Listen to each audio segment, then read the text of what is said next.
ನಮಸ್ಕಾರ, ನೀವು ನೋಡ್ತಾ ಇದ್ದೀರಾ ನ್ಯೂಸ್ ಫಸ್ಟ್. ನಾನು ವಿದ್ಯಶ್ರೀ. ಈ ಕ್ಷಣದ ಪ್ರಮುಖ ಸುದ್ದಿಗಳನ್ನು ನೋಡ್ತಾ ಹೋಗೋಣ. ಅದಕ್ಕೂ ಮೊದಲು ಹೆಡ್ಲೈನ್ಸ್. ರಣ ಬಿಸಿಲಲ್ಲಿ ಗಣತಿ ಮಾಡಬೇಕು, ಜೊತೆಗೆ ಮೇಲ್ವಿಚಾರಕರ ಒತ್ತಡದ ಆರೋಪ. ಲೋ ಬಿಪಿಯಿಂದ ಪ್ರಜ್ಞೆ ತಪ್ಪಿ ಬಿದ್ದ ಮಹಿಳಾ ಸಿಬ್ಬಂದಿ. ರಾಯಚೂರಲ್ಲಿ ಘಟನೆ, ಖಾಸಗಿ ಆಸ್ಪತ್ರೆಯಲ್ಲಿ ಚಿಕಿತ್ಸೆ. ರಾಜಧಾನಿ ಬೆಂಗಳೂರಲ್ಲೂ ಗಣತಿದಾರರಿಗೆ ಸಂಕಷ್ಟ. ಒಂದೊಂದು ಮನೆಯಲ್ಲಿ ಹಿಡಿತಾ ಇದೆ ಗಂಟೆಗಿಂತಲೂ ಹೆಚ್ಚು ಸಮಯ. ನಿನ್ನೆ ಮೊದಲ ದಿನ 22,141 ಮನೆಗಳ ಸಮೀಕ್ಷೆ ಪೂರ್ಣ. ಸವಾಲುಗಳ ನಡುವೆಯೇ ಇವತ್ತು ನಡೆಯಲಿದೆ ಎರಡನೇ ದಿನದ ಸರ್ವೆ.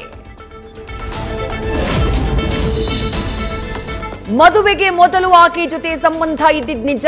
ಒತ್ತಾಯ ಮಾಡಿ ಲೈಂಗಿಕ ಕ್ರಿಯೆ ನಡೆಸಿದ್ದು ನಾನಲ್ಲ, ಆಕೆಯೇ. ಸೈಕೋ ರೀತಿ ವರ್ತಿಸ್ತಾ ಇದ್ಲು, ನನ್ನ ಬಳಿಯೇ 17 ಲಕ್ಷ ವಸೂಲಿ ಮಾಡಿದ್ದಾರೆ. ಬೆಂಗಳೂರಲ್ಲಿ ಪತ್ನಿ ಖಾಸಗಿ ವಿಡಿಯೋ ಶೂಟ್ ಕೇಸ್ ಬಗ್ಗೆ ಸೈಯದ್ ಇನಾಮುಲ್ ಪ್ರತ್ಯಾರೋಪ.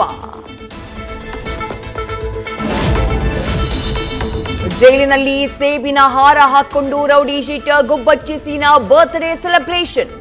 ವಿಡಿಯೋ ಹೊರಬರ್ತಾ ಇದ್ದ ಹಾಗೆ ಕಾರಾಗೃಹ ಎಡಿಜಿಪಿ ದಯಾನಂದ ಸಿಬ್ಬಂದಿ ಮೇಲೆ ಗರಂ. ತನಿಖೆ ನಡೆಸಿ ವರದಿ ಕೊಡುವಂತೆ ಸೂಚನೆ. ನ್ಯೂಸ್ ಫಸ್ಟ್, ನಿರ್ಭೀತಿಯಿಂದ ನಿಮ್ಮ ಪರವಾಗಿ.